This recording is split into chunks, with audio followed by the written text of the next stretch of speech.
जेव्हा सासरच्या घरी एखादा कार्यक्रम असतो तेव्हा फोन फक्त मुलाला येतो आणि काय सांगितलं जातं, बेटा येताना सुनेला पण सोबत घेऊन ये. आणि सूनही काहीही उलट प्रश्न न विचारता आपलं सगळं काम बाजूला ठेवून मुखाट्याने सोबत निघते.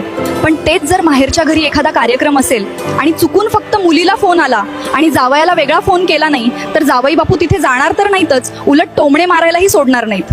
आणि म्हणतात तुला फोन आलाय ना मग तूच जा. अनेकदा आपण ऐकतो की एखाद्या मुलीच्या मावशीकडे किंवा नातेवाईकांकडे मोठा कार्यक्रम असतो. ते फोन करून विचारतात, जावयांना वेगळा फोन करू की तुला सांगितल्यावर चालून जाईल? आणि ती मुलगी विश्वासाने सांगते, काही गरज नाही, मी सांगेन त्यांना.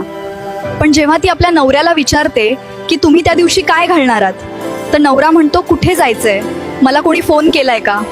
मुलगी म्हणते माझ्या नातेवाईकांचा फोन आला होता, मीच त्यांना वेगळा फोन करायला नकार दिलात, कारण तुमच्या घरी काही असेल तर मी पण अशीच सहज येते ना सोबतीनं. यावर बऱ्याच पुरुषांचं उत्तर काय असतं माहित आहे, तू या घरची सून आहेस आणि मी त्या घरचा जावई आहे.